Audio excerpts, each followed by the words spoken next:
Hola, buenas tardes. En primer lugar, agradecemos a Verónica Cano. ¿Me escucháis, no? Sí. Que tengo la costumbre de llevarme el micro para adelante. Bueno, a Verónica Cano por facilitarnos esta pequeña charla sobre nuestro libro La Calahorra, una torre de leyenda. Dentro del tercer ciclo de charlas sobre Elche misterioso, auspiciado por la Asociación Cultural Impescrimo. Comentarles que la presentación del libro fue en mayo del 2023, en la misma Calahorra. Hoy agradecemos vuestra presencia en esta sala que nos cede el Centro Social Victoria Kent de Elche.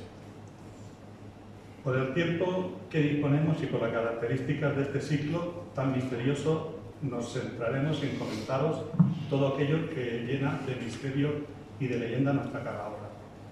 En primer lugar, os daremos unas breves pinceladas sobre su recorrido en la historia ilicitana y después destacaremos algunas salas con sus pequeñas curiosidades, misterios y leyendas que le dan ese toque mágico a la Calahorra.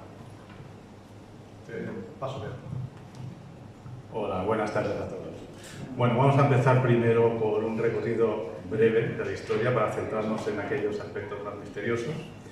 En primer lugar, deciros la Calahorra, como veis, este edificio, sus orígenes son del finales del siglo XII, principios del XIII, con los almohades.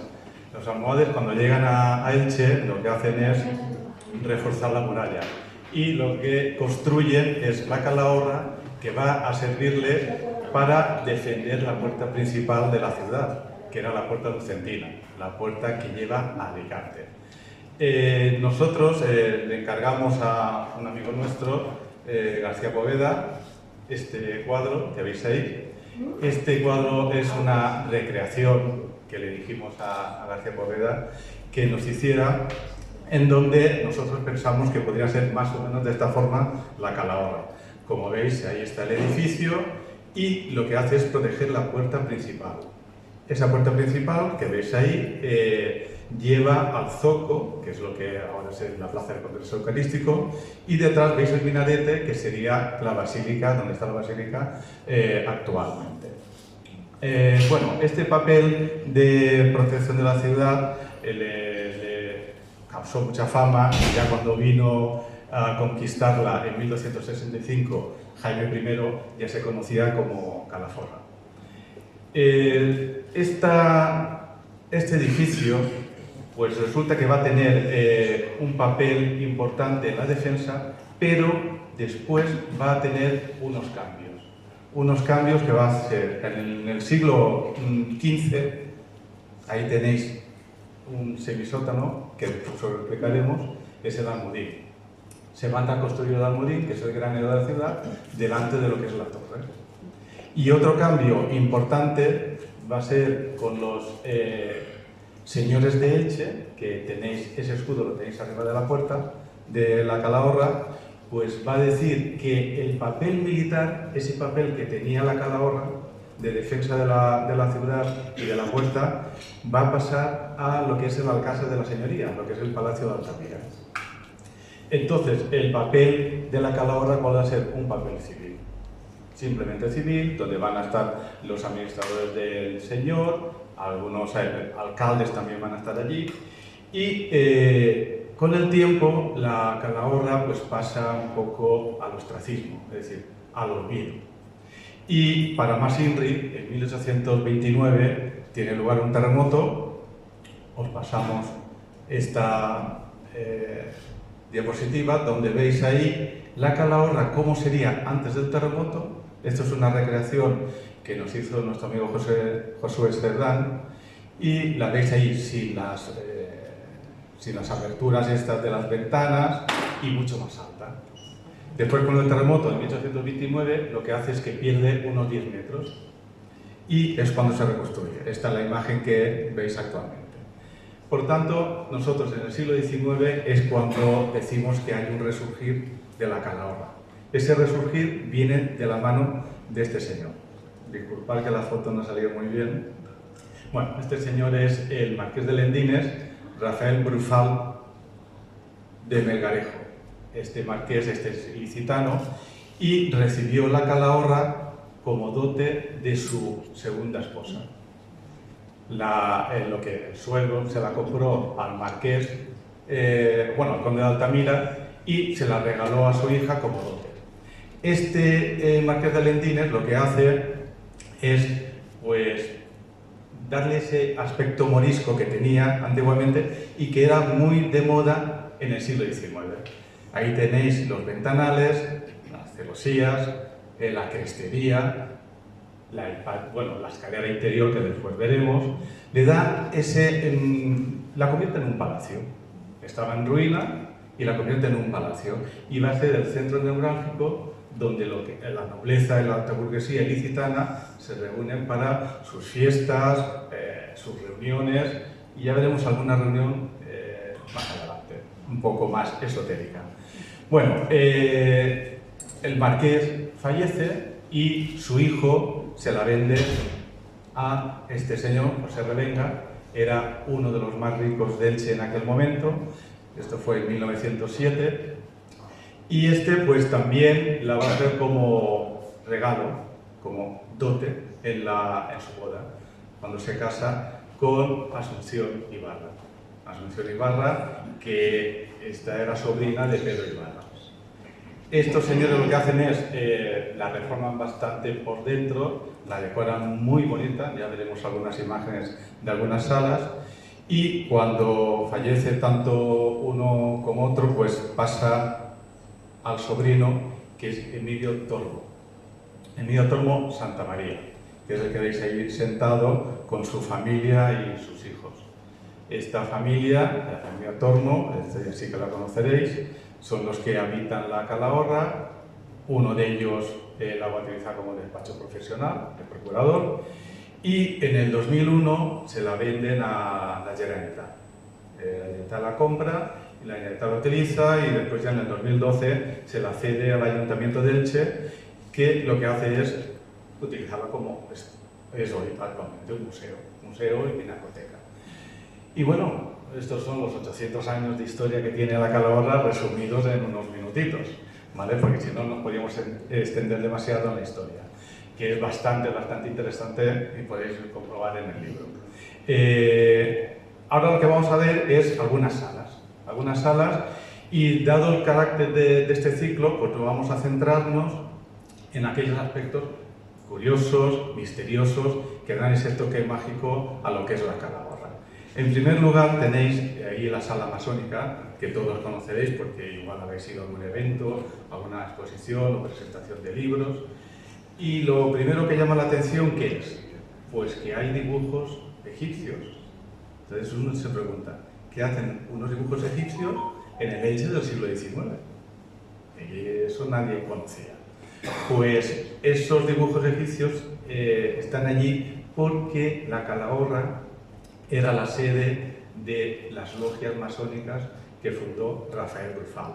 Este señor que hemos visto antes, este señor era masón, y cuando está aquí en Elche, aparte de ocupar algún cargo político y algunas otras cosas que hizo aquí en Elche, pues fundó una logia masónica, a los años fundó otra por diversos problemas, y por ese motivo están ahí, porque las logias estas masónicas se rigen por el rito egipcio de Misraim, ¿vale? Este rito de Memphis Misraim es el que va a hacer que después, cuando Rafael Brufal quiere hacer una gran fiesta de carnaval en 1883, llame a Pedro Ibarra, que todos conoceréis, y le dice: decora esta sala, que va a ser la sala de baile del carnaval.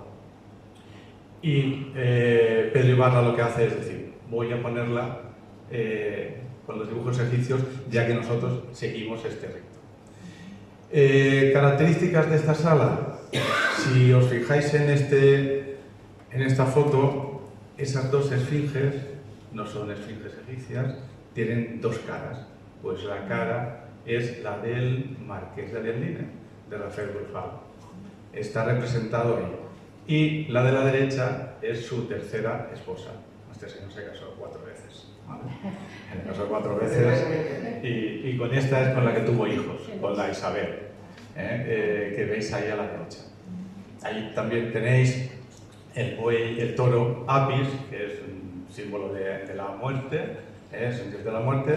Bueno, toda la sala está con historias que reflejan la historia de Egipto, temas agrícolas, tema de la momificación, de dioses, etc. El que nos interesa también sobremanera es, en el otro frontal tenemos esta imagen. Y aquí tenéis a Anubis, de la izquierda, el dios de la momificación y el que guía a los muertos ante el juicio de Osiris. Y sobre todo quiero llamar la atención sobre el dios de la derecha, menos representado, es Tan. Este dios es el dios creador, es el dios que le llamaban el dios creador de la albañilería, y ahí es donde está la vinculación con la masonería, porque masonería, la palabra viene del francés masón. Masón, he dicho masón, que es el presidente de la Generalitat. Masón significa albañil en francés. De ahí que pusieran a este dios que es el dios creador y el dios inventor de la albañilería. Bueno, pues en esta sede, en la Calahorra, se reunían los masones y primero Rafael Cruzado crea en 1877 la Logia Ilicitana 124 y él es el venerable maestro, es uno de los, el principal cargo. Y como primer vigilante estaba Joaquín Santos.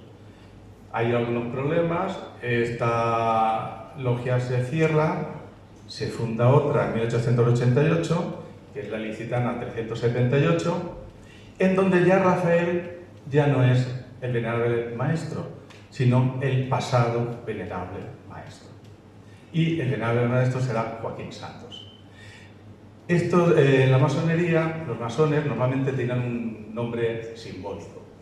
Por ejemplo, Rafael, pues el nombre, bueno, pues tampoco se le ocurrió mucho y se puso Rafael, pero con PH, como el cantante famoso. Puso Rafael, PH y ya está. En cambio, Pedro Ibarra, que sí que fue masón en la segunda logia, este ya se le ocurrió un poco más y se puso como nombre Apeles. Apeles era un pintor muy famoso griego que Alejandro Magno lo tenía para hacer todas sus pinturas y sus recreaciones de Alejandro Magno. Y Pedro Ibarra pues, se puso el nombre de Apeles. Bueno, en esta sala lo que tenían lugar eran las reuniones de los masones, que se llamaban tenidas. Estas tenidas, pues decir que parece que no hubieron muchas en la Calahorra. Y sobre todo con una encíclica del Papa León XIII que lo que hizo fue ir en contra tanto de la masonería como de otras organizaciones de carácter secreto. Entonces parece ser que no hubo demasiadas reuniones. Y por tanto también fueron prohibidas la masonería por muchos gobiernos. En este caso de Fernando VII y de algunos más del antiguo régimen.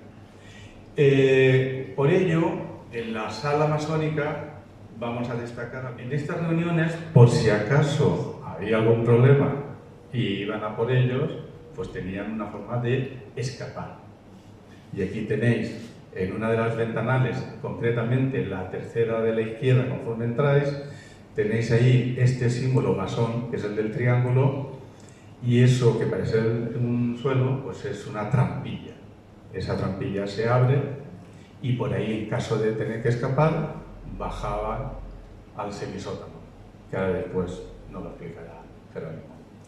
Y otra salida que tenían era, ahí veis el frontal, donde hay unas librerías, pues la que hay a la izquierda, bueno, a la izquierda viéndole yo, sí, a la izquierda, eso no es una librería. Eso es una puerta que nos lleva a la escalera principal. Y de ahí veremos otro sitio por donde escapar, que nos lo dirá después Jerónimo. Aquí tenéis algunas fotos del año 97, concretamente fueron realizadas por el arquitecto Fornell. Creo que era para establecer un precio de tasación cuando se iba a vender la calahorra. Y como veis ahí hay libros y hay algunos elementos masónicos, porque parece ser que uno de los familiares de los Tormo quería hacer allí un museo masón, aparte de algún pequeño habitáculo bajo en lo que es el semisótano. Y tenéis libros y algunos mandiles en los ropajes que se ponían un tipo de tela que se ataban a la cintura los masones. Y bueno, esto es del año 97, más que nada por curiosidad que lo vieseis. Bueno, y ahora vamos a pasar a otra sala. Ahora nos dice Jerónimo qué descubrimos ahí. Muy bien. Esta sala, ya lo había comentado antes, Pedro, que es el Almudí. Ese está en el semisótano y es el granero de la ciudad, y está formado por 3 estancias abovedadas, donde todavía se puede observar una argolla que la utilizaban para todo el tema del grano, para pesar y todo eso, y los orificios por donde echaban los cereales, que como veis arriba se ve un agujero, y era uno de los que había para echar los cereales para guardarlos. Hoy en día hay una prensa y unas estanterías para las botellas de vino, pero que ha sido colocada por parte de los miembros de la familia Tormo, para el inicio de un negocio y exposición. Así pusieron un espacio de venta de pan, de higo, aceite y vinos. Estas fotos fueron tomadas, como la anterior que ha dicho Pedro, por el arquitecto Forner. Bueno, aparte, un dato curioso es que ahí en el semisótano vivía la familia del que era el portero de la casa. Estaba habilitado como vivienda. Luego, en este espacio que estamos hablando, encontraremos varias curiosidades. La primera es que ahí tuvo lugar la grabación de unas psicofonías muy intrigantes. A principios de los 90, ante los rumores de las apariciones de fenómenos extraños, en donde sus inquilinos sufrieron encuentros con un posible fantasma, expertos en fenómenos paranormales intentaron desvelarlos. Se presentó en la calahorra nuestro ya conocido Pedro Amorós y su equipo La Aventura del Misterio. Ascendieron al semisótano colocando una grabadora para reconocer posibles psicofonías. Se registraron hasta 30 voces diferentes. La mayoría expresan lamentaciones y tristeza. Para Pedro, una de las más importantes es una voz de niño que parece decir: no me iré más, estoy muerto. También comenta que una voz les invita a irse de una forma persistente, gritándole: fuera, fuera. En la cinta, después de unos minutos en silencio, comenzó a oírse el toque lejano de una campanilla que cada vez se hacía más fuerte. Después empezó a escucharse algo como una batalla o lucha entre personas, con golpes, chasquidos metálicos, gritos y relinchos de caballos. Luego se vuelve a escuchar el mismo toque fuerte de la campanilla, que poco a poco se va haciendo más lejano hasta desaparecer. Pedro Amorós le preguntó al parapsicólogo José Requena si hay realmente fantasmas aquí, a lo que éste responde: ahora mismo yo aportaría que sí. Para Pedro Amorós, a primeros del siglo XX se crearon altares en distintas salas para suplantar ritos dudosos.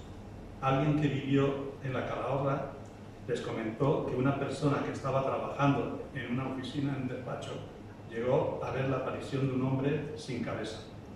A nosotros, un familiar nos contó que se trataba de un señor vestido con un traje marrón claro y unos zapatos marrón oscuros y sin cabeza. También lo repitió el tema ese. La cuestión es que algunos familiares que vivían allí tenían miedo de estar solos en la casa por la cantidad de ruidos y los pasos que se escuchaban en las salas superiores. Bueno, lo dejamos a vuestra creencia en estos temas sin quitar ese halo de misterio que viene a la calaboza. Bueno, el semisótano también es el escenario de otro relato. En este caso es de Antonio Macías Serrano, es un escritor ilicitano, legendario, que escribió las novelas de la Calahorra, al estilo de los cuentos de la Alhambra. En esta novela de la Calahorra hay un cuento que es el del pirata encadenado, ahí tenéis el dibujo, y en ese cuento nos narra pues, una historia que va a transcurrir en ese semisótano, que es la de Bentragel. Bentragel es un pirata que lo que hace es, pues, decide venir a Elche y concretamente en la playa de Tamarit desembarca, está en connivencia con los moros del Raval y lo que hacen es pues, coger botín, coger novicias que se las llevaban como esclavas y cuando se van a embarcar, pues Bentragel queda cegado por una imagen blanca, luminosa, que le impide embarcar y que les dice a sus piratas que se embarquen y que lo dejen allí. El caso es que lo cogen a Bentragel, los cristianos, y lo van a encerrar en las mazmorras de la Calahorra, en este caso en el semisótano. Allí pasa encerrado muchos años y al cabo de los años cuenta o libera a un sacerdote que él tenía preso en sus guaridas de África. Este sacerdote cuando llega a Elche, pues lo que solicita es que conmuten la pena de muerte por la de cadena perpetua. Lo consigue y el hombre lo que quería es que fuera bautizado. Y este Bentragel le contaba que estaba en el semisótano, por eso decimos semisótano porque tiene una pequeña salida al exterior, y por ahí entraba un rayo de luna que le besaba en la frente y oía cánticos de las novicias. Las novicias estaban en lo que es las clarisas. Y entonces él escuchaba esos cantos y ese rayo de luna y ese lo tenía un poco, no digo martirizado, pero que era un sueño diario. El caso es que al final consigue llevarlo para la Basílica de Santa María, lo sacan de allí para bautizarlo. Y cuando Bentragel se pone delante del altar y mira hacia arriba, ve la imagen de la Virgen y entonces exclama, es esa la mujer que él veía tanto en la playa como el rayo de luna y que le besaba la frente, era la Virgen de la Asunción. Y entonces todos exclamaron, milagro, milagro. El hombre pues cayó al final, cayó desmayado en brazos del cura y allí mismo falleció. Falleció pero bautizado, para que os quedéis tranquilos. Se le bautizó. Antes de morir se le bautizó. Bueno, también el semisótano, pues vamos a contar alguna cosita más, ¿no, Jerónimo? Sí, aquí vamos a terminar todo el semisótano hablando un poco de la bajada de la trampilla que habíamos dicho que estaba arriba en la sala masónica.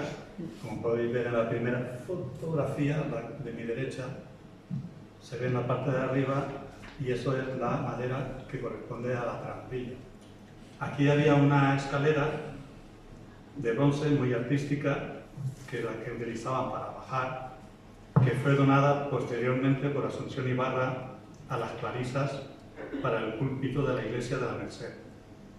Tanto la iglesia como esta escalera se perdieron en los incendios provocados el 20 de febrero de 1936. Desde ese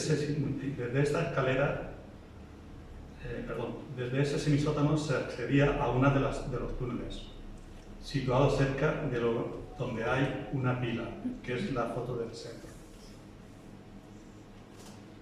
Era un túnel de altura elevada y llevaba hasta un edificio que hay unos metros más abajo en la calle Trinquete. Y poco tiempo después lo sellaron.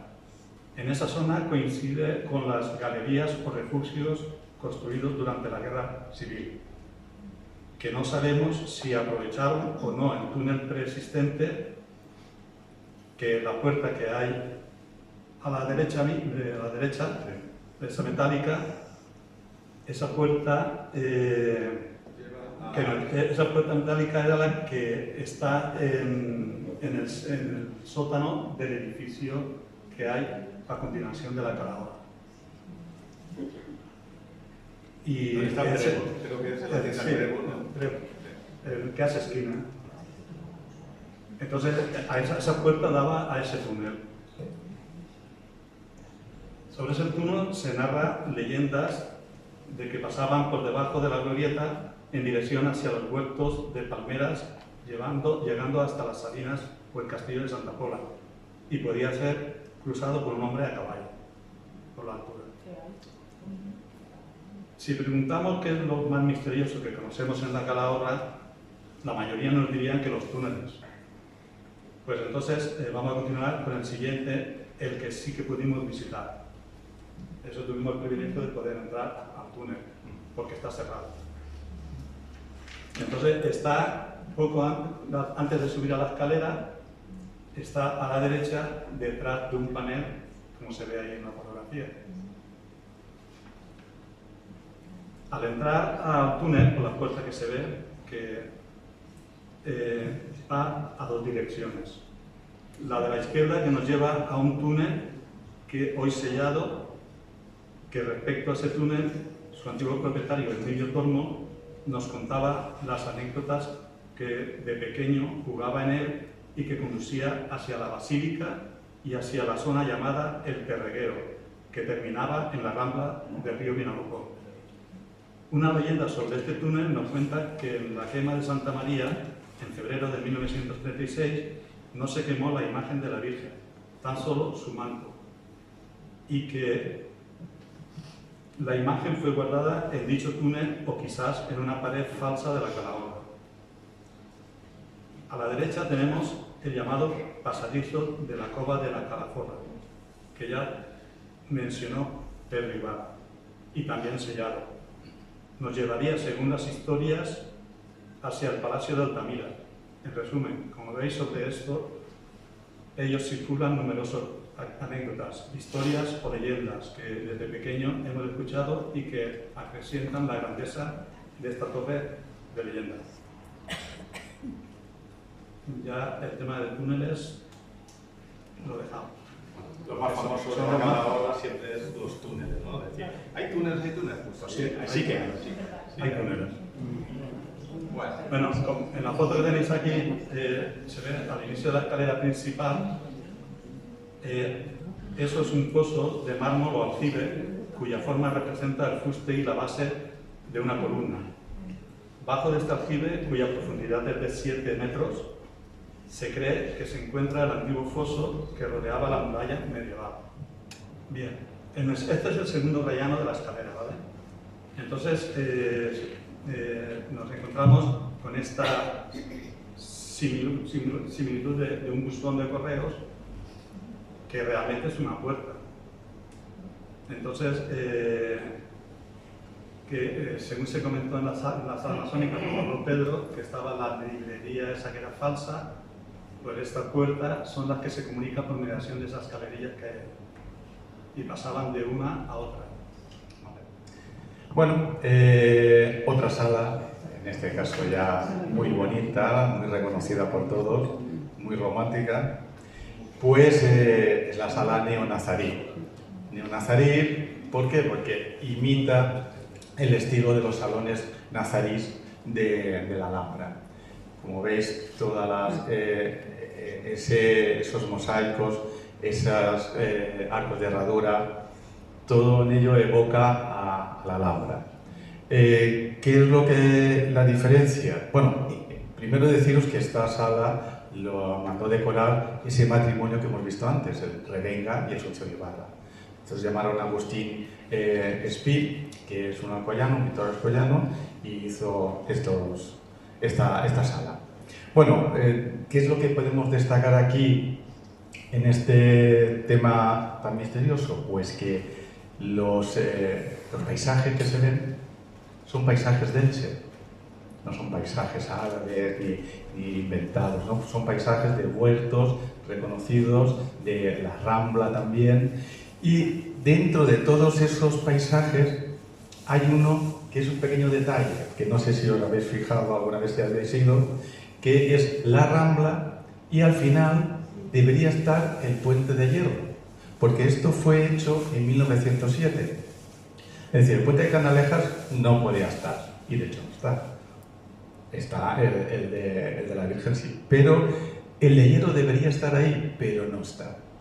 Y pensamos, se cuenta, se dice, que José Revenga le dijo a Agustín, por favor, no dibujes el Puente de Hierro. ¿Por qué? Porque un sobrino suyo se suicidó. Y parece ser que se vio desde ese Puente de Hierro recién casi inaugurado y tal. Y bueno, todos conocéis la fama de que el Puente de Hierro es el puente de los suicidas, porque bueno, tiene un éxito terrible en lo que ellos esperan, tirarse y matarse. Entonces, como este sobrino parece que se tiró desde ahí, dijo, no lo pintes. Y ese es el único detallito así que podéis ver. También deciros que hay caligrafía árabe, si la veis allí, ¿aquí qué pondrá? Pues no pone nada. Es una caligrafía que conocían los signos árabes y tal, y la pusieron, pero no significa nada como sí que significan en la Alhambra, ¿vale? Aquí no llegábamos a eso. Bueno, la otra sala que hay a continuación, que veis al fondo de lo que hemos visto de la sala nazarí, es esta. Esta sala es la que llaman la sala de las cortinas, que era el dormitorio que tenía pintadas imitando unas grandes cortinas de tela. En 2014, en una restauración de la sala, reaparece una pintura que con el tiempo se había ocultado. Se trata de la imagen de una ermita que coincide plenamente con la que al principio del siglo XX tenía la ermita de la Virgen de Nuestra Señora de Gracia de Caudete. Agustín Espí, que fue el pintor que prácticamente pintó toda la parte esta de interior de la calahorra, tuvo en cuenta el origen caudetano de su propietario, el señor de Revenga, que era el que estaba casado con Asunción. Y entonces, por lo que decidió el pintor hacer esa pintura de la ermita, concretamente en el cabezal de la cama, que era la habitación de matrimonio. Aparte de esta pintura, las paredes están decoradas con dibujos y letras árabes, que es lo que ha comentado Pedro, que en la otra sala, que no significa nada.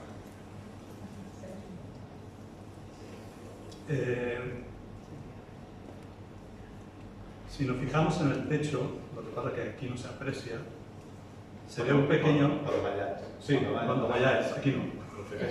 Hay un agujerito en la parte de arriba que pasaba una cuerda que llegaba hasta para avisar al servicio. Tenía una cuerda para avisar al servicio. Entonces, esta cuerda subía hasta la... No digas, no digas. Ahí puedo hablar. Vale. Para avisar el servicio. Ahora después lo veo. Es donde quitaban los criados del servicio doméstico. Exacto. Bueno, esta es otra sala que es la sala de la chimenea, y aquí destacar el arte que llamamos grotesco. El arte grotesco, donde se expresan con figuras deformes, criaturas extrañas. En este caso lo que tenemos son leones a los lados y en el centro una figura demoníaca. Una figura demoníaca que nos llama mucho la atención. Y esa figura demoníaca, pues bueno, que está también, este tipo de, se llama mascarón, Este tipo de poner duendecillos y figuras así estaba muy de moda en España en el siglo XIX. Aquí está el tema de las supersticiones populares, que hay que respetar totalmente, en donde se decía que los espíritus tenían un camino de entrada a la casa y de salida, que era la chimenea. Por ahí entraban y salían las almas de los difuntos. No sabemos si Pedro Ibarra, porque Pedro Ibarra también estuvo dirigiendo un poco las obras de su sobrina, de José Ibarra, junto con el Agustín Espí, que hemos nombrado antes, no sabemos si lo mandó él por ese sentido o no. Lo que sí que sabemos es que Pedro Ibarra acudía a las sesiones de espiritismo que el capitán Lagier, que conoceréis, habéis escuchado, el capitán Ramón Lagier, pues daba en su casa todos los domingos, en su casa que tenía la partida de Valverde. Allí reunía a una serie de gente donde el espiritismo, también en el siglo XIX y principios del XX, estuvo muy de moda, muy de moda. Entonces, no sabemos si fue eso lo que le llevó a Pedro Ibarra a decir, vamos a poner aquí esto. Sí que sabemos también que el capitán Lagier pues estaba invitado en algunas reuniones de los masones cuando Rafael Brufal lo invitaba, ¿de acuerdo? Bueno, pues aquí lo dejamos un poquito a vuestra creencia en estas cosas. O bien es una historia grotesca de aquella época, o bien el tema de por qué no los espíritus que entran y salgan por ahí, por la chimenea, y que también protejan a la familia que vive allí, como después veremos en otra cosita. Bueno, de aquí, y esta de la chimenea, pasamos a la sala dorada. La sala dorada tiene una decoración barroca, destacando el color dorado, y tiene un bonito oratorio que en tiempo de José Revenga y Asunción Ibarra, y también de los Tormos, estaba presidido por un cuadro de la Virgen. En otros tiempos, sobre todo Asunción Ibarra llegó a celebrar misa porque tenían ese privilegio ellos. También se solían celebrar con la familia Tormo bautizos, bodas y velatorios. Así allí fue bautizado Emilio Tormo Ródenas y tuvo lugar, entre otros, el velatorio de Emilio Tormo Santamaría, y también la boda de Asunción Tormo y la de otra familiar cercana. Como dio la casualidad de que ambas quedaron viudas, a poco tiempo decidieron, por superstición, no celebrar la boda. Hasta aquí se quedó. Hasta aquí hemos hecho decoración. Velatorio lo que sea, pero bueno, aquí también, dicho, en este oratorio había muchos huesos de santos, no de los comestibles. Estaban dentro de una urna de reliquias y con su nombre escrito. Tenían el nombre escrito de cada hueso de quién era. Como el dedo de Santa Cecilia. Y también no hay dentro, habían trozos de madera de la cruz de Cristo y agua del río Jordán. Parece que todas estas reliquias las trajo Aureliano Ibarra cuando estuvo dirigiendo los lugares píos en Roma, y las heredó su hija Asunción. Aquí simplemente deciros, esta es la sala verde, lo que veis ahí, y la hemos traído porque en el episodio de las Germanías en el siglo XVI resulta que el cabecilla, pues el señor de Elche dijo, a este lo voy a ahorcar y descuartizar. Descuartizar era la moda en aquella época. Si habéis visto Brecha, lo descuartizan y cada pieza va a un sitio. Pues aquí en este caso tuvimos el honor porque Baltasar Vilaquilar, que era el cabecilla, era de Elche, por la cabeza se queda de Elche. Pues la colocaron en una ventanita que está en ese balcón que hay ahí. Esa ventanita se tapó recientemente, en 1840. Simplemente traeros esto de la sala. Después, a continuación, tenemos ya el tema de la capilla. La capilla Esta capilla tiene una pintura que se llama trampantojo. Esa, para que veáis lo que hace la visión al mirarla, os digo que la profundidad de la sala esta pequeñita es de 1,5 metros y el ancho son 2 metros y se ve todo bien. Destacar que hay un pequeño hueco a la derecha también donde había un mueble que en otro pequeño era otro pequeño altar donde Ascensión Ibarra rezaba diariamente. Este mueble se encuentra hoy en el Museo de Tuzón. Es como una capilla que hay varias cosas, reliquias y nada. Aquí está la sala roja, que lo único que hay de curioso es esa ventanilla que veis ahí, que es una mirilla para ver quién subía por la escalera. Para tener controlado a la gente. Bueno, dos cositas de las salas de arriba. Son las salas falsas, no podéis entrar, están de momento ahí, no son visitables. Ahí tenéis, en una de ellas está este trozo que nos da idea de la altura de lo que era la calahorra. ¿Os acordáis? Este dibujo que os he puesto de la calahorra antes del terremoto, ese es uno de los muros. Y después, antes Jerónimo nos ha dicho la cuerdecita, y ya quería decir dónde iba, con la cuerdecita a la otra sala falsa de la izquierda. En esa sala falsa había una campanita y ahí viene esa cuerda, si se le sigue el rastro, va por todo hasta la otra punta, porque eso está en el lado izquierdo y la habitación en el lado derecho. Y claro, vemos la campanita y ¿qué hacemos? Vamos a tirar del hilo, ¿eh? No podemos irnos sin tirar de la cuerdecita. Tiramos, oye, y sonaba perfectamente. Un sonido agudo, por tanto ningún criado podía decir, no lo he escuchado, no, porque se oye perfectamente la campanilla. Bueno, y ya en la terraza deciros también que eso que veis ahí del asta con la media luna lo mandó hacer el marqués de Lendines para indicar, parece ser, porque da la coincidencia que es así, la altura real que tenía la calahorra en su momento. Unos 25 metros, cuando actualmente tiene 15 de exterior, esos 10 metros de altura cuando él la recibió en dote. Es decir, imaginaros cómo estaba de destrozada y él la rehabilitó. Estos son tesorillos, o te lo digo yo rápidamente, el tesorillo este, al hacer unas obras, rompen una pared y aparecen unas monedas. Esto es real. Una parte fue para José Revenga, ya fallecido, para los herederos de él, y otro para Asunción Ibarra, en este caso para los dos. Bueno, pero eso desapareció creo que en la guerra, por tanto, nada. Estos son las caras de agua, otro simbolismo espiritista, que se hacía mucho los canalones en el siglo XVIII, XIX, sobre todo el XIX, en los pueblos valencianos, y aquí en Elche tenemos en la calahorra. Estos protegían también a los habitantes de la casa. Y deciros, bueno, aquí nosotros en el libro hemos querido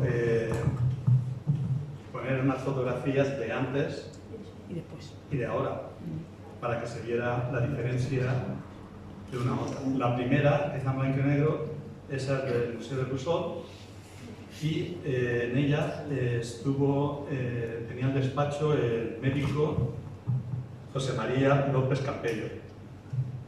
Este era propietario de la Font de les Animetes, o de la Animeta. Se arruinó y se colgó de un árbol de la finca en la llamada Serra del Penjar. Esto como curiosidad solamente, porque no aporta históricamente. Y terminar que, bueno, nosotros hemos iniciado de forma amateur la elaboración del libro de la calahorra, que ahí lo tenéis, lo podéis adquirir en Seneca, en Alitru, en el Corte Inglés. Si después hay alguno que quiera adquirirlo y después quiere que se lo dediquemos, si conocéis a Verónica y os ponéis en contacto con ella, pues ella lo puede recoger y después llamarnos y nosotros lo firmamos, si así queréis. Deciros también que estamos ahora inmersos en otro trabajo, en otras torres, junto con otra compañera que hoy no ha venido, Rosa, y en esas vamos a tratar de contaros las historias, curiosidades y en algún caso alguna leyenda de Torrebaillo, Rosemblanche, Calendura. Ahí tenéis la de Rector, la de Aznar, irreconocible, la tenéis en la carretera de Alicante, la del Carrús, esa tenéis la de Ibarra, la de Santa Bárbara, la de La Cañada y desaparecidas Torres Ibris y la verde no lo hemos puesto porque no hay imágenes. Deciros que estamos en ello y si alguno de los presentes conoce a alguien que haya vivido, o sus parientes hayan vivido o trabajado en alguna de esas torres, pues si nos lo decís, pues estaríamos agradecidos porque nosotros documentación no hay en archivos. Lo que hay es el boca a boca, la historia que nos cuenten ellos. Bueno, sin más, espero que os haya gustado. Hemos ido un poquito rápido, disculpa, Vero, que te hemos cogido 2 minutos de más. Si tenéis alguna consultita, alguna preguntita, pues es el momento. Y agradeceros sobre todo vuestra presencia y paciencia. ¿Vale? Es que la carrera tiene muchas cositas. ¿Vale? Bueno.